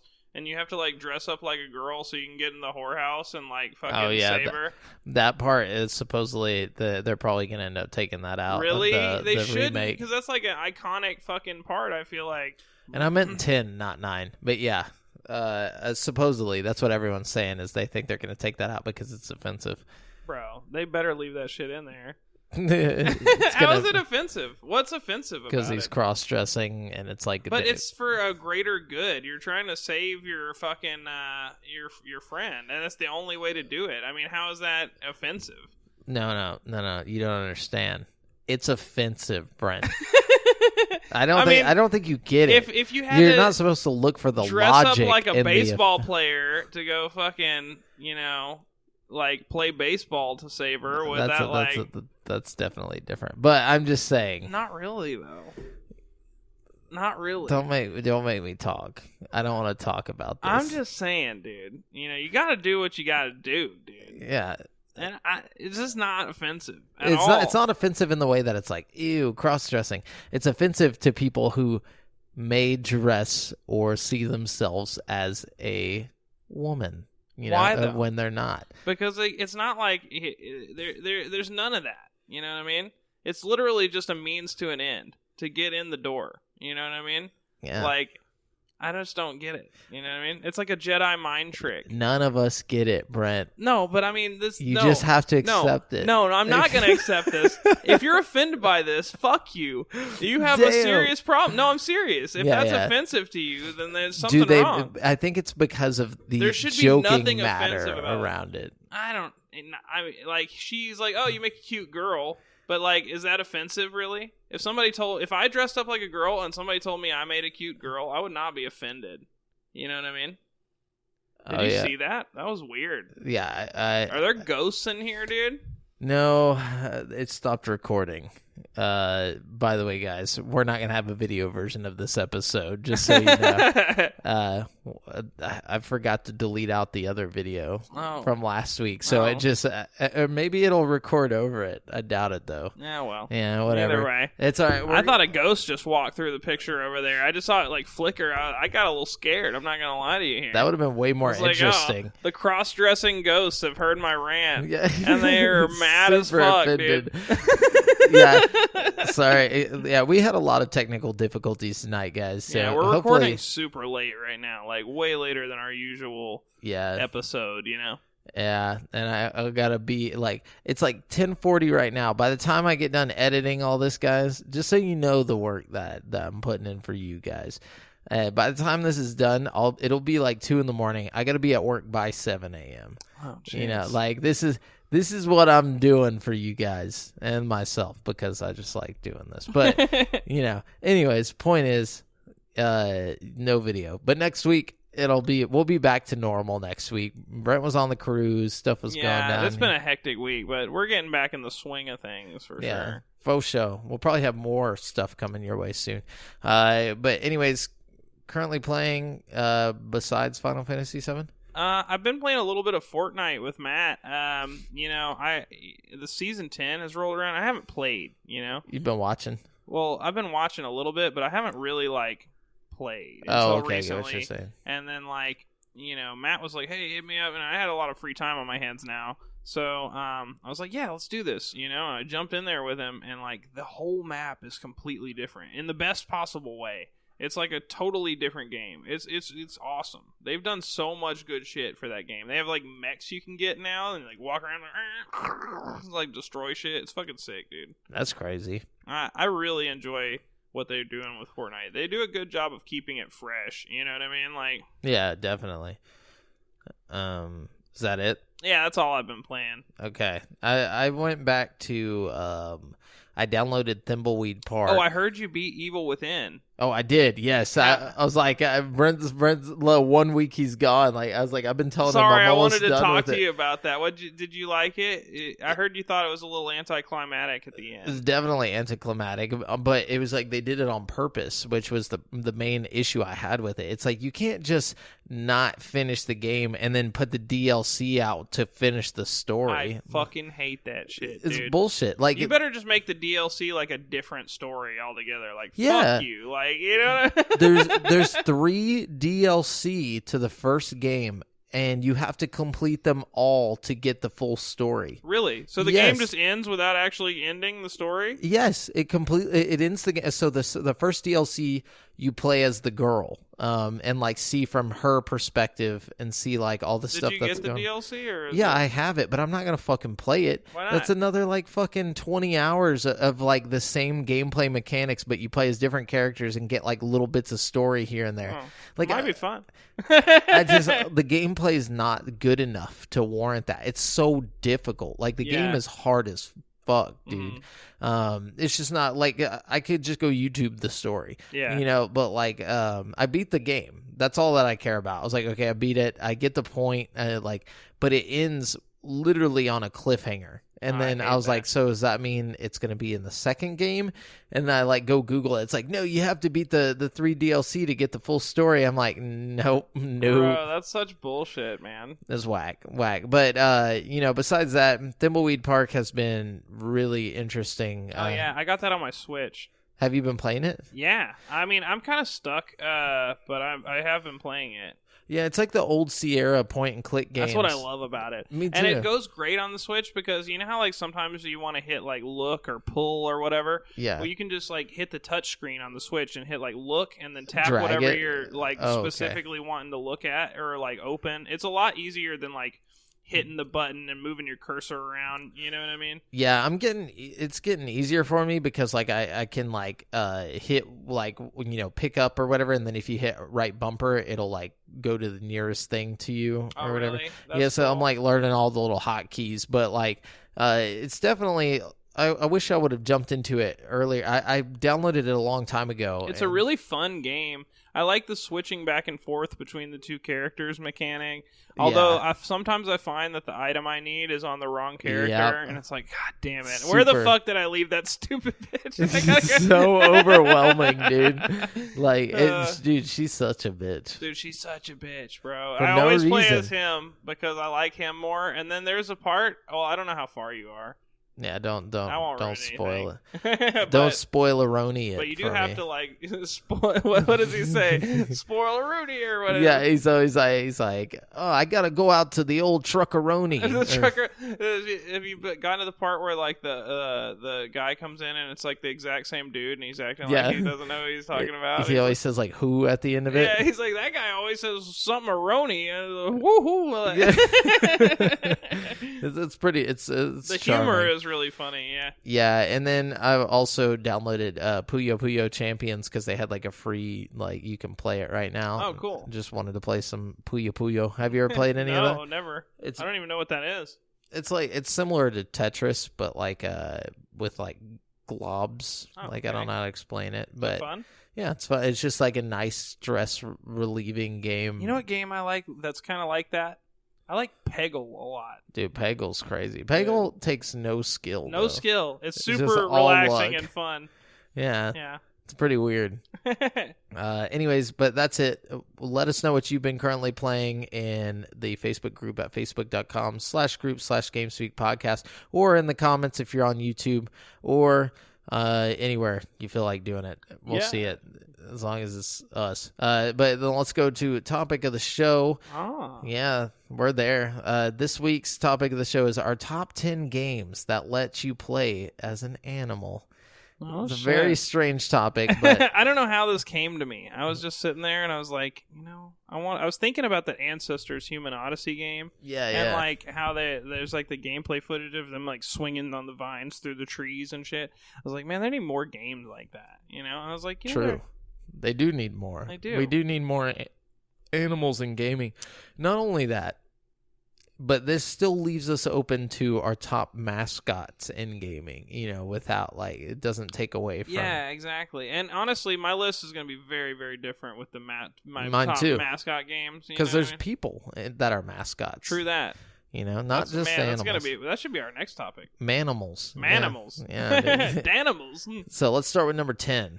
What you got? So my number 10 is going to be Bloody Roar. Ooh, I forgot about that game. Yeah. That fighting game, It's right? a fighting game, but like all the characters are like pandas Cheetahs and and lions shit. and shit. Yeah, but they're all like kind of anthropomorphic. Like, well, not all of them. Some of them like stand on their hind legs, and some are like just normal animals. It's weird, but it's kind of like Killer Instinct, but like instead of like some people being humans, they're like all animals. You know? Yeah, that was a very strange game. It was really weird. It was kind of violent, but it was really fun. Very violent. Yeah, I remember that on GameCube, actually. I believe it was GameCube or PS2. I can't remember. I had which that one. shit on like Super Nintendo or something, like the original one. You know? Oh, no, I was talking about the 3D one. Oh yeah, dude. Where the animals are real, dude. No, I'm just kidding. And then I got Time Splitters 3 for number 10 for me, where you can play as the monkey in the multiplayer mode. Oh, and shit, bro. Yeah, and that shit was overpowered because you're so short. Like, everybody he's else. like Odd Job, dude. Like in GoldenEye. Exactly, dude. He was OP, because Time Splitters has the thing where the guns move, not the camera, so like you have to like aim the guns down, and like everybody else can just walk straight, and like he can just walk straight at you and shoot, and it's gonna hit you. He doesn't have to aim up or anything. That's so fucked up. But yeah, that was a great character. Oh man, that's a good one. Number 9. So, okay, number 9 for me. I don't really know if bandicoots are even a real animal. They definitely are. Oh, they are? Okay, Yeah. good. Well, then Crash Bandicoot is my number 9. Hell yeah, number 9. That's a good one. Him and those weird apple things. Yeah, dude. Number 9 for me is Twilight Princess. Oh, shit, where you were the wolf? Yeah, you plays the wolf as a lot of the... Dude, that was sick. That's one of my favorite elements of Twilight Princess, actually. I like being that wolf for some reason. I agree. That's like probably Zelda... the only good part about that game. Dude, I don't know. No I like offense. that game a lot, man. But I like the Zelda games where you get to change forms, That's one of the reasons I like Majora's Mask so much, I feel like every Zelda game you change forms, whether it be age or... oh, wow. I didn't even think about turning into like a... Welcome to the Legend of Zelda. No. But yeah, that's true. Anyways. Or even in Minish Cap where you get little. You know what I mean? You're always transforming. Like you turn into like there's got to be a wall game where art. he doesn't transform. It's every game. Wind Waker. Wind Waker, you transform. Into what? I guess you don't. Or Breath of the Wild, you don't transform. You can in Breath of the Wild. Skyward Sword, you don't transform. You ride a bird at some parts, but that doesn't really count. You're right. Well, what's the gimmick in Skyward Sword, though? Skyward Sword, the gimmick is that you're in the sky, and you have a sword, and you can put your sword skyward. That's not the gimmick. The gimmick is that you're flying around, and you have like parachutes and shit, and you like have a bird that can fly, and you're like in the air, and like all the islands that you go to, you like it's like Wind Waker, but instead of on the ocean, you're like in the air. Yeah, but Wind Waker, he has the Wind Waker. Yeah, and in Skyward Sword, you have the Skyward Sword. Okay, so it doesn't transform anything? Well, the sword does. The sword has like a little like demon thing inside of it that like talks to you like a fairy. Okay. Yeah, I guess you're right. I guess the older ones had more of the transformation stuff. Yeah. I mean, a lot of them really do. It is a really common thing in the Zelda games now that I think about it. Especially like when you're talking about like him morphing into the wall and shit. Like, yeah. Yeah, morphing back in time or going between the Dark World and like, Yeah. There's just like, or between kid... even in Ocarina of Time where you can get that... or no, that's Majora's Mask. Just kidding. Yeah, but in Ocarina of Time, you go from, adult Link a to kid young Link. to adult. Yeah. That's interesting. Yeah. Is it your turn? No, it's you. Number 8. Number 8 for me. Man, I feel like this should be higher on my list, but whatever. Eagle Flight. This game is a VR game for PlayStation VR, and as you can imagine, it is about being an eagle and flying. You basically just play from a first-person perspective of an eagle in like this dystopian Paris, and there's like animals walking around this like overgrown Paris cityscape, and the whole world is like kind of cel-shaded. Nice. And like you just fly around, and it's really peaceful and majestic, and like you fly by like looking kind of where you want to go, and you can like move by like doing like head movements, and like it just feels natural and good, and like you can like dive between like, you know, city like buildings and like the Eiffel Tower and like little bars and shit. It's just like a really liberating, like you're just like flying over the water and the water's all flapping up around you and shit. It's really cool. Can you land? No. Can you eat Actually, rats? maybe you can. Maybe you can. I don't think you can land on the ground, but I think you might be able to like perch on, like, you know, the building tops or something. yeah. I'm not entirely sure, but it's really cool. You can eat stuff. There's like mini games where you have to like catch fish and shit. You know what I mean? Nice. Okay, yeah, that makes it interesting. There's like races and stuff too, and for whatever reason they have like combat where you like fight other eagles, but you like shoot like sonic beams out of your mouth. I don't know. It's weird. That part doesn't really make sense, but okay, you know, it's cool. Number 8 for me is Super Monkey Ball. Oh man. Now, this game, I couldn't decide whether you actually play as the monkey or do you play as some I think weird... you play as the monkey, right? You're like the monkey on a ball. Yeah, well, you're a monkey in a ball, yeah. and then there's like this omniscient, you know, being that is tilting the I feel like you are the monkey, though. Yeah, you're trying to survive, and somehow you're controlling the play area. Yeah, you're like a telepathic monkey in a ball. Yeah, you're like in a testing facility. But yeah, I love Super Monkey Ball, especially like the arcade one where you use a banana as a controller. Yes. Oh my god. I played on that cruise I went on. They had an arcade in the cruise boat, and like they had Super Monkey Ball. Hell yeah. And like the way you played was like you rolled this big ball.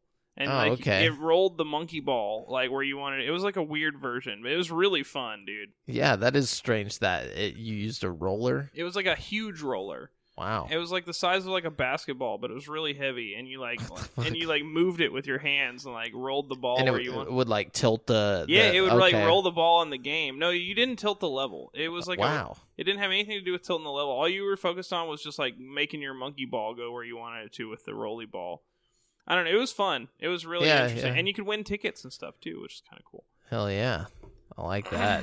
Super Monkey Ball, number 7 for you. Oh, 7. 7 for me is oh shit.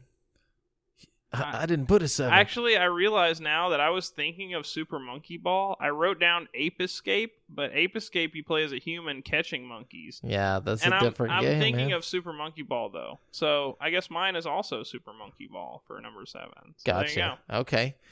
Number 7 for me is Rampage on the NES. Oh fuck! I forgot about Rampage. Dude, Rampage was Holy great, shit! dude. That's such a good game, dude. It was really good. Oh, that's one that I would love to see remade now with like modern physics and graphics, like Rampage 3D. That'd be sick, dude. Well, which I think they have done that. Did they do that? Yeah. But Rampage on the NES was really cool to me whenever I was a kid, just because like I thought it was so detailed how you could like climb up and like break open the building and there'd be people and you could just like grab them. Yeah, and then like you're fighting, you know, Godzilla or whatever the fuck his actual name is, but in the game. That was my jam. I fucking love that game.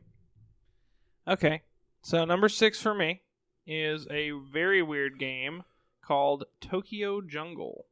Have you heard of this? Okay.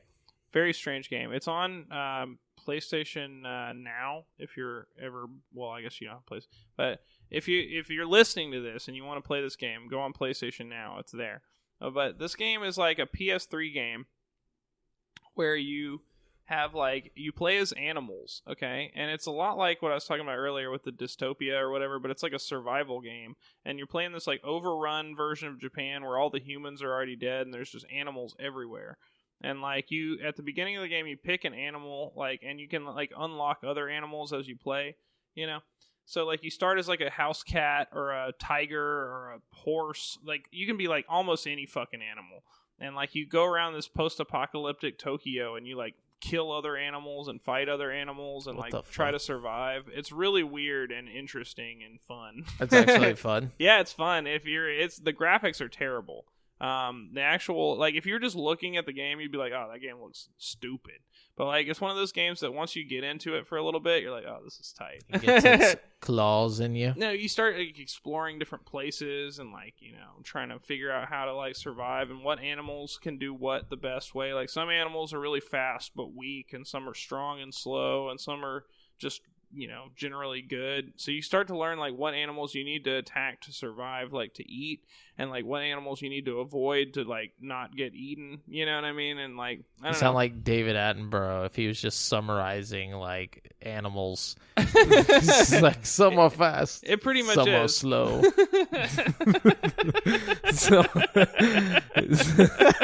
Some are strong, some are weak. It's like, oh... They take animals. up residence in the Tokyo. I wish I could do his wilderness. voice. He's got like the most soothing voice. Dude, yeah, he's like the white Morgan Freeman. It's like the animals are fast. Oh my god, that was beautiful. Some of them, but the thing about like like one of these animal games needs to hire David Attenborough as like the voice, like. That's what that Ancestors Human Odyssey game needs, is David Attenborough, bro. Dude. That would take that shit to the next level, dude. What if, like, so once you get to, like, a new era, it, like, does, like, a recap of all the shit you did, and he's just talking about it? That would be sick, bro. Or just, like, you go through the whole game, and then at the end, you unlock, like, David Attenborough's narration of your story. Fuck yeah. Number 6 for me is Star Fox 64. Oh shit, man, you're coming with the good ones, man. I kind of came weak on this week. I got the animal heat, dude. Star Fox 64, that's a really good one. Yeah, I was gonna put Star Fox Adventure for GameCube because I actually enjoyed that game when I was a kid. That was a good game. I had a lot of fun with that game too. The game was That's the one where you could run around and jump in different vehicles and stuff, right? No, you're thinking of Star Fox Assault. Oh, okay, yeah, I like that one. Adventure's the one that was like Zelda, but like you play as Fox, and then there's like the chick. What, really? I never played that. Yeah, he has like the spear. Oh, what? Yeah, it was originally gonna be a game called Dino Land or something like that, and it was based off of the Zelda like engine. So like, but then you know Nintendo was like, hey, actually just throw a code of Star Fox on there. You'll see. I mean, look it up one of these days. I'll have to. That's interesting. It was fun. So number 5. Number 5 for me is Ape Out. I haven't played this one. Oh, it's cool, man. It's like Hotline Miami meets Super Hot. Oh, nice. It's really cool. Like, the whole game is like this like weird color scheme where you play as this like orange monkey with all these like really mute colors. Like, that's where I draw the comparison to Super Hot more than anything. Yeah. It's like really basic, bright colors that are like all blocky, and like you play as this monkey, and like you're just trying to get to the exit, and it's like a top-down thing, and you're like just fucking throwing people through walls and shit, and grabbing them and like turning them around and using their guns and stuff. It doesn't really make much sense, but it's fucking awesome, dude. You're just like ripping doors off the hinges and doing crazy monkey shit.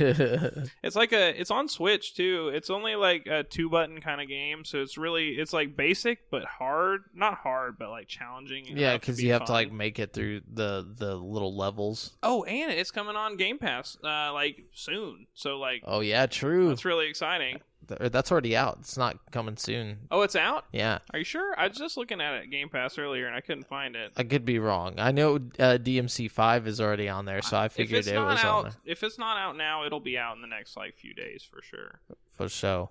Number 5 for me is Goat Simulator. Oh, God. You gotta have Goat Simulator on your list. If you make this list, it's the most important game on the list. Yeah, Goat Simulator is fun. It's multiplayer. It's Tony Hawk today. And there's so many different, like, stupid-ass Goat Simulator games. I fucking love them. Like, and they're multiplayer. I don't know. There's a lot going for it. And they're making an MMO, or they just put out an MMO. Really? Like Goat Simulator, MMORPG. Did you know that? I have that. It's not an actual MMO. No, but It's pretty funny. You do know that it's made by the people that made Tony Hawk Pro Skater. No, I didn't like, know that. If you play it, like, you can just feel it. Dude, yeah, it feels like it for sure. And, like, I don't know, the bugs are what make that game so great. Like, the fact that they just left it buggy as fuck, so you, like, just fly off every time you, like, lick something. I don't know. I love that shit. So great.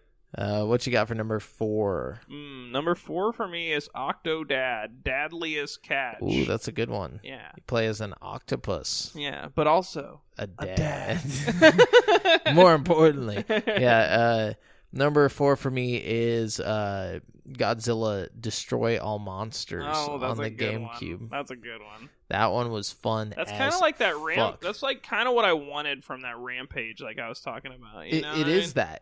That's what I was like. They kind of have already done that. I think that was like kind of like the evolution of Rampage. Yeah, I remember playing with like Mecha Godzilla and normal Godzilla, like fighting each other. That shit is so much fun, dude. It really was. It was good multiplayer, especially like when it was like shooters were all you could really play. That was fun. Wow. What you got? So number 3 for me is Sonic the Hedgehog. Sonic the Hedgehog, like just Sonic the Hedgehog, just plain Jane OG Sonic the Hedgehog. Dude. Okay, I like it. He's a hedgehog and he goes fast, brother. Yeah, that's true. I like it. Yeah. Number 3 for me is actually Sonic Adventure 2. Battle. There you go. Yeah. That damn hedgehog, man. Yeah, definitely. Number 2 for me, one we've already talked about, Goat Simulator. Oh, there we go. Yeah, more gotta goats, have it on there. Animals. Number 2 for me is Donkey Kong Country. Oh man, I forgot. How did I forget about Donkey Kong Country? Oh my god, he's a donkey, dude. The greatest animal. That's a really good one. You know how? Have you noticed that like apes are a really common thing to make in like your character in these games? Like a lot of these games we have listed are like monkeys or apes. You know what I mean? I think it's just because they're big, powerful, and they move similar to humans. Yeah. You know, so it's like easy to animate. Yeah, probably. So number 1 for me has got to be Conker's Bad Fur Day. That's number 1 for me too. I mean, obviously, the foul-mouthed squirrel over here. It's the best animal game. It's my boy, dude. It's like if you took animals and made them mature. This would be it, baby. If you took a squirrel and gave him a cigar. You took a flower and gave it some titties. Yeah. If you took a chipmunk and gave it some titties. They just give titties to everything. Yeah, that's a board meeting. Just like, all right, we're going to put some titties on there.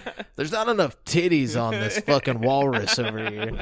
No, but yeah, that was great, you know. And the spiritual successor to Conker's Bad Fur Day, I'm hoping lives up to the hype. You know, that Chris Seaver is working on. But he did say it won't be as controversial because he said we live in a time when you just can't do that. Oh, you can. Apparently not. It's just a matter of will you know what I mean? Yeah, how offensive will you get? I feel like, I don't know. I feel like Rockstar still doesn't give a fuck. You know what I mean? Watch the next game. Like, there's going to be no weapons, just paintball guns. I feel like we live in a time where you have to, like, almost double down on it if you want to do it. You know what I mean? Yeah, like, for sure. You got to make it, like, extra as fuck if you really wanted to go there. You know? You have to be like Eric Andre or somebody. You know what I mean? Like, yeah, you can't half-ass it. Yeah. You can't just, mildly offend. You have to just go all out and just be as offensive as fucking possible. Oh yeah, dude. Top level offender. Like early South Park, you know what I mean? Like you just have to push it to the limit. Oh yeah, dude. Fucking take it to the next level. I want to be so upset. Dude, they were saying like they couldn't ever reboot The Office because people wouldn't accept The Office. And I believe it, which is kind of sad. You know what I mean? Well, I mean, like, there's that episode where fucking Michael Scott just, like, kisses, what's his name? Oscar. Like, just, like, sexually assaults him. Oh, jeez. Like, and then, yeah. No, it's a different time, but it was so funny, dude. And the way he talks to, what's her name? The Mindy chick. I always forget her name in the show. the Indian oh, girl. God. But that's what makes it funny because you know it's bad. Like, yeah, that's why it's point. funny. Like, you know what I mean? Like, yeah. like, oh. She like speaks full English and he's just like trying. But anyways, yeah. Yeah, that's it. That's it for the topic of the show. I had like one, what's the word for it? Honorable mention. Sorry. One HM. What's your HM? The Lion King for the SNES, dude. Dude, that's the jam right there. Yeah, that game made me want to just off myself. That was the first Dark Souls I ever played. It's so hard. Battletoads was probably my first, bro. That shit fucked me up. That game was hard. Ugh. It was really hard. But let's go on over to the People's Champ. Oh, man. The champion of the people. Who will be the champion? There can be only one.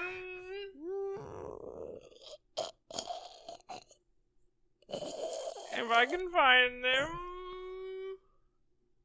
I keep going to the wrong thing. Here we are. Oh, we got the champ. Here we are, the champ. Let's see. I'm gonna give it to Brian. Brian Moctezuma. Ooh, Brian. What's up, Brian? Brian says to us, would you surgically implant a switch into your forearm? Kind of like a Pip-Boy from Fallout, but better? Ha! Absolutely. I also absolutely would. And especially if it was like a Switch Lite, so it was extra like light. The problem is it would be really hard to play it with only one hand. Ah, fuck! I didn't even think about that. You'd have to like surgically implant a like Joy-Con into your palm of your hand. God, no! I think I'd want to surgically implant it into my thigh or something, somewhere where I can look at it like and play it. Yeah, just like roll up your shorts and like. Yeah, like start playing on my stomach where I can just like look down and like it's like right there. Man, yeah. Use my love handles as like or on grips. Your like calf muscle, so you could like fold like cross your leg and like look at your leg. But then it would cramp, eventually. I don't know. I feel like maybe now that I'm trying to like yeah. Though you would be a proper young lady if you were to sit like that all the time. Oh, good question, Brian. Yeah. Thanks. Like You're the champ. So we got Chad here. Not quite the champ, but that's okay. It's all right. He'll be here next week. Yeah, to claim his champion status. Chad says to us, if you're tripping on acid, what would be more fun, counting the hairs on your head or watching Nicolas Cage say, not the bees, for 24 hours straight? Not the bees! Definitely the Nicolas Cage thing, I think.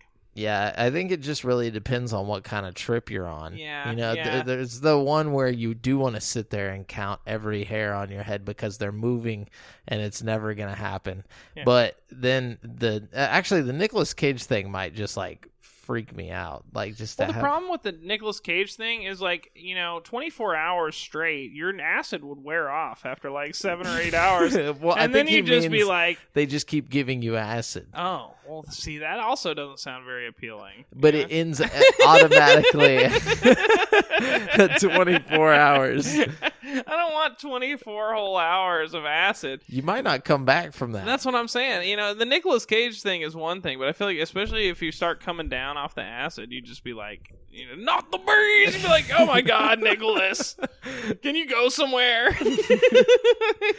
You wouldn't even realize what you're looking at. Like you would hear it and you would see it, but the bees would just be like breathing like. Oh, good question, Chad. Yeah, I like it. We've got Josh Pantoja here. Pantoja? He says, when is the Super Smash Brothers tournament? I'll rock your tanks with young Link. First off, fuck your bitch and the click you claim. West side. No, but anyway, no. Yeah, we really do need to do a tournament. I'm down so I can prove my dominance. But y'all better be ready because your boy's bringing the GameCube controller. It's not gonna be no motherfucking Super Smash Bros. Couch bro-op in this bitch. This is gonna be motherfucking real GameCube controllers all day. I don't know. C-sticks, dude. I don't know. No, I'm saying like... No, I'm saying... But yeah, like, let's do it at your place, Josh. Hit me up. Yeah. Like, I'm for real. Let's get this together. Let's get it popping. I would say we could do it at my apartment, but it's kind of small. I know you got that fucking huge-ass apartment over there. We need to do it somewhere where, 5 years from now, when this is like the biggest Super Smash Brothers tournament in North America, you know what I mean? That we can have, like, the entire continent come over. Oh, yeah, dude. I'm down with that. We should actually, like, ask, like, Second and Charles, like, over here. Like, it's a place like Hastings, but they have, like, a giant TV set. They have 2 giant TVs set up with, like, Xboxes and stuff hooked up to them. There's a place over here like Hastings? Yeah. It's like where Hastings was here. What? It's called Second and Charles. But anyways, we should go ask him if, like, one night we can have, like, like, use one of the TVs as, like, a Smash Bros. Tournament thing. Snap, like, we'll bring people into the store. Yeah, that'd be fun. Yeah, that's actually the first place I ran into Chad. Oh, wow. There you go. I ever saw Chad in real life. Remember that, Chad? Chad just, like, floats in the room. Yes. Anyways. So we got one more question. This is coming from Justin Walker. He says, are the Respawn devs right about the Apex community being toxic, or are they asshats? I think they are right a little bit, but also I think that, you have to have some self-control. Yeah. Like, we kind of talked about this a little bit earlier. I think, I think it's both parties. Obviously, but the thing is that the internet, you know what you're getting into whenever you put yourself out on the internet. You're going to get criticism and you're going to have assholes that want to come and fuck with you. But whenever you yell at those assholes, everybody else takes it personal. Mm-hmm. They're like, oh, you mean all of us are freeloaders? And they're like, no, you don't understand. I'm in a fight right now. I'm fighting this guy. I don't mean all of you. I was just saying you're ungrateful because our game is fucking free and it's a dope-ass game. And you're still complaining whenever we try to make a little bit of money for putting out something that you don't have to fucking buy. You know what I'm saying? Sorry. I mean, I understand that for sure. I mean, that's like exactly what I would be thinking too. I just wouldn't be saying it, Yeah, I wouldn't say it. I'd probably say it though. I'd say it behind closed doors. I would have been fired because like I like the thing is, and I'm in service. I deal with customers and customer service. There's a certain level that I can't help but rebuttal. I'm really good. I've always become a manager no matter where I'm at because I'm really good with just being professional. Mm-hmm. But there comes a time when you cross a line where I don't care who's there. I've built up enough, good, karma that I'm not going to get fired for it. And I'm saving it. I save it for that one person. And I'll be like, oh, really? Okay. Well, I'm going to say something to you. You know what I'm saying? But see, the thing about just saying something to somebody is like you can say that and then just kind of be like, I didn't say anything. You know what I mean? That's but it's true. like if you write that shit down and post it, it's like everybody's gonna be screenshotting it and quoting it, and like it's like there's like a difference in like saying something verbally and like writing it down. I feel like. But see, that's why you get the fucking president of the company to come in and be like, "Yo, you're a freeloading piece of shit, dog." Just tell the world, tell all that game. No, not to the world, just to that one guy that was causing the issues. Just like specifically to him. Yeah, it's like, yo, dude, why don't you go play Fortnite, bitch? And then smack him, like through the internet. Like put one of those little hand emojis. Or like maybe give him a eggplant, you know what I'm saying? Tell him to suck it. Tell him to suck it, bro. Hope for the best. Yeah, dude. Anyways, that's my thoughts on it. Yeah. But, thanks for the questions, everybody. Great questions, guys. Great question. As usual. Oh, yeah, of course. And then we're going to wrap up the show with This Week in Gaming History, Brent. August 24th, 2002, baby. August 24th, 2002. What console? PlayStation 2. What kind of game? It was kind of like a platformer, like an action platformer. Action platformer. It was popular, but it's a really strange game. It might be kind of hard to guess. It was very animated and colorful. And it looked really good for its time. Like, people thought it looked realistic? No, hell no. It was like a cartoon almost. Okay. So it looked like a cartoon. But it did look good. It just looked like the animation style was like cell shaded, like a cartoon kind of. And you said it was an like action a comic book adventure. Yeah. It was like a platformer. A platformer? Like a side-scrolling platformer, but it looked really good. Was it Viewful Joe? Wow, dude. Good guess. Boom. You're good. You're good at that. I gotta stop giving you so many hints. Yeah. Those once you said side scroller, that's whenever I was like, okay, that's the only cell shaded one I can think of. Yeah, for sure. That was a good guess.